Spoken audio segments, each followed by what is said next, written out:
चीन लाखों मजदूरों को अचानक रेगिस्तान क्यों भेज रहा है? क्या वजह रही होगी चीन की इस अजीबो गरीब हरकत के पीछे? क्यों लाखों चीनी मजदूर जा पहुंचे हैं चीन के रेगिस्तानों में? आखिर क्या खुराफात चल रही है चीन के दिमाग में इस बार? क्या करवाना चाहता है इन लाखों मजदूरों से रेगिस्तान में चीन? पूरे 1,80,000 मजदूर देखे गए हैं चीनी रेगिस्तानों में। ऐसा क्या बना रहा है चीन की मजदूरों की पूरी फौज लगा दी गई है? मैं आपको बता दें कि चीन अपने देश में मौजूद डेजर्ट्स को पूरी तरह से ट्रांसफॉर्म करना चाहता है और इसमें उसने पारंगतता भी पा ली है, माहिर हो चुका है इस काम में। चीन ने कई ऐसे प्रोजेक्ट अभी अभी शुरू किए हैं और उसमें काफी प्रोग्रेस भी कर ली है, जिसमें रेगिस्तान की जमीन को रहने के लिए, इलेक्ट्रिसिटी प्रोड्यूस करने के लिए और यहां तक कि टूरिज्म तक के लिए इस्तेमाल कर पाने योग्य बनाया जा रहा है। लेकिन यह प्रोजेक्ट कुछ अलग है, जिसके बारे में आज हम बात करने वाले हैं।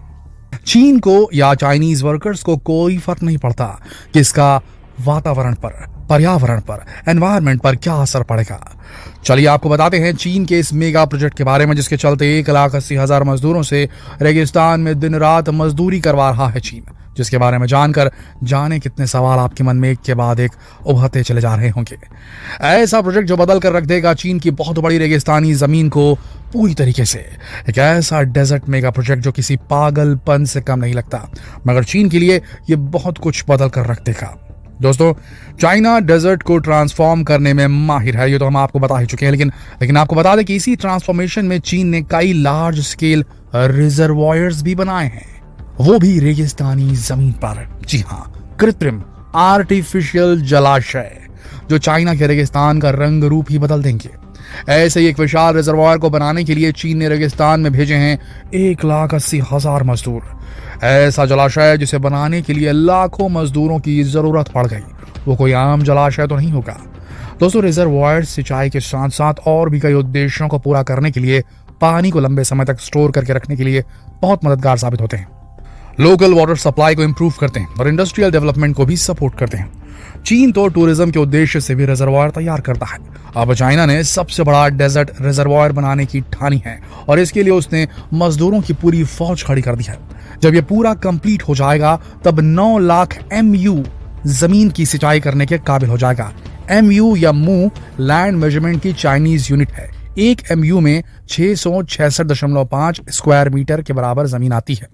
इस डेजर्ट मेगा प्रोजेक्ट को पूरा होने में 40 साल लगेंगे, लेकिन रेगिस्तान की जमीन तो बंजर होती है, यहाँ तो पानी की कोई नेचुरल रिसोर्सेज होती ही नहीं है। तो फिर ये रिजर्वायर, ये जलाशय है, इसमें स्टोर करने के लिए पानी कहाँ से लाएगा चीन, वो भी इतने विशाल रिजर्वायर के लिए?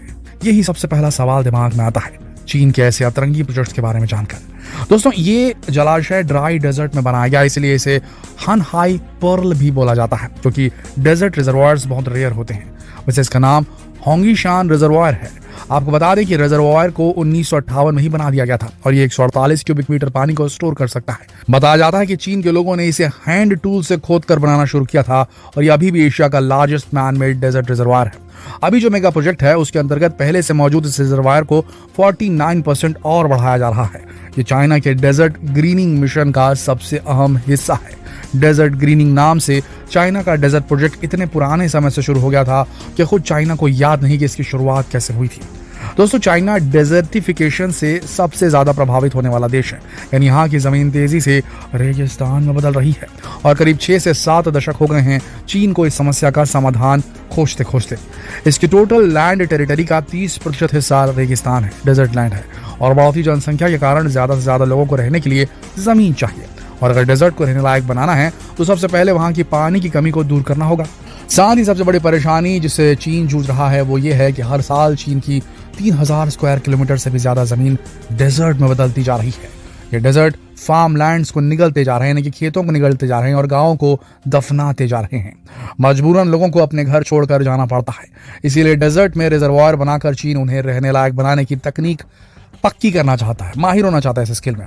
जिस जगह विशाल रिजर्वायर है वो ऐसी जगह है जिसके एक तरफ टैंगर डेजर्ट है, जो सबसे ज्यादा तेजी से बढ़ने वाला डेजर्ट में से एक है दुनिया की, और दूसरी तरफ बहुत दूर तक फैला जेरंड डेजर्ट है।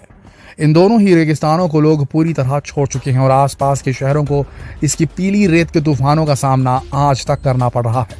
चाइनीज गवर्नमेंट ने सालों पहले भाप लिया था कि 2 डेजर्ट एक साथ मिलने वाले हैं, इसीलिए 1958 में चाइना ने डिसाइड किया कि यहाँ एक विशाल रिजर्वायर बनाया जाएगा। लेकिन तब चीन के पास जरूरी मशीनें, इक्विपमेंट, टेक्निक्स और सबसे बड़ी चीज पैसा नहीं था। जैसे कि हमने बताया कि हैंड टूल से ही लोगों ने रिजर्वायर बनाने की शुरुआत कर दी थी, लेकिन समस्या ये थी कि इस रिजर्वायर तक पानी लाए कहां से, मगर उसका हल भी जल्द ही खोज लिया गया।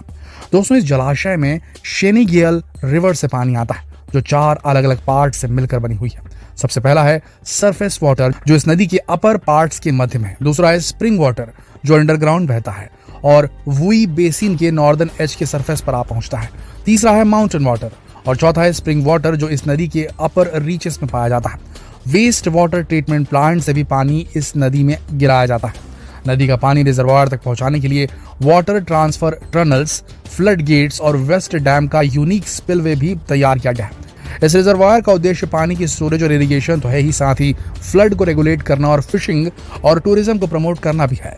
यह रिजर्वायर 25 स्क्वायर किलोमीटर में फैला है और इसका कैचमेंट एरिया यानी वो क्षेत्र जिससे इसे फायदा होने वाला है वो 13,400 स्क्वायर किलोमीटर का एरिया है और 9 लाख एमयू से भी ज्यादा फार्म लैंड यानी कि खेत है, जिसे सिंचाई के लिए पानी की जरूरत है। इस रिजर्वायर के आसपास रहने वाले 25,000 लोगों को ड्रिंकिंग वाटर देने की क्षमता रखता है रिजर्वायर, और लोगों को खाने की हर चीज पैसे से खरीदनी पड़ती थी। लेकिन अब रिजर्वायर पूरा होने के बाद लोग यहाँ खेती करके खुद के खाने का इंतजाम कर पाएंगे।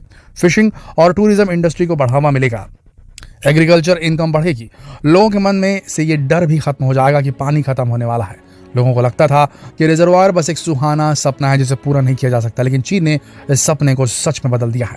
लेकिन इस रिजर्वायर से जहां एक तरफ लोगों को रहने लायक जमीन मिल पा रही है, वहीं दूसरी तरफ इसकी वजह से वाटर रिसोर्सेस में लगातार पानी कम हो जाने की चीन की समस्या और भी बढ़ गई है। नानजिंग यूनिवर्सिटी की एक फेलो जूली का कहना है कि चाइना किसी प्रॉब्लम की जड़ को समझने के बजाय मेगा प्रोजेक्ट की तरफ बढ़ जाता है। गवर्नमेंट प्रॉब्लम को खत्म करने के लिए टेक्नोलॉजी के साथ एक्सपेरिमेंट करती है, जैसे अभी कर रही है वाटर ट्रांसफर, लेकिन इससे वो नेचुरल रिसोर्सेज को बहुत गलत तरीके से ड्रेन कर रही है, चूस रही है। 2013 में गांसू प्रोविंस के मिनक्विन टाउन में शियांग रिवर बिल्कुल सूख चुकी थी। नदियों की दिशा को डाइवर्ट कर देना किसी आर्टिफिशियल लेक के रिजर्वायर के लिए ये भी चीन में आम बात है, और डेजर्ट में हर रोज बहुत ज्यादा मात्रा में पानी इवापोरेट हो जाता है, भाप बनकर उड़ जाता है। इसका गलत प्रभाव जो नेचुरल वाटर रिसोर्सेज पर पड़ता है वो चाइना को एक लंबे समय बाद देखने को मिलेगा, जिसे फिलहाल नजरअंदाज किया जा रहा है। यहाँ रिजर्वायर के चारों तरफ पेड़ और घास लगाना बहुत ज्यादा जरूरी है, मगर मेगा प्रोजेक्ट खत्म होने के बाद शायद ही चीन इस जरूरत पर ध्यान देगा। आप इस रिजर्वायर के बारे में क्या सोचते हैं? क्या भारत को भी अपने रेगिस्तानों को रहने लायक बनाने के लिए ऐसे रिजर्वायर बनाने चाहिए, या फिर कुदरत के ऊपर इन चीज़ों को छोड़ देना चाहिए? क्योंकि कुदरत ने जिस तरीके से धरती की रचना की है, कुछ जगह अनुकूल है हम मानवों की, हम इंसानों की बस्तियों को बसाने के लिए, और कुछ जगहें प्रतिकूल है। अगर हम ये अप्रोच अख्तियार कर ले, पकड़ ले कि भैया पॉपुलेशन जितनी है बढ़ाती जाओ, उसमें कोई दिक्कत नहीं है, बस रहने के लिए जो ज़मीन है उसको कंडूसिव बनाते रहो, उसको अनुकूलन करते रहो, तो ये संभव नहीं है। हमें अपनी पॉपुलेशन पर ही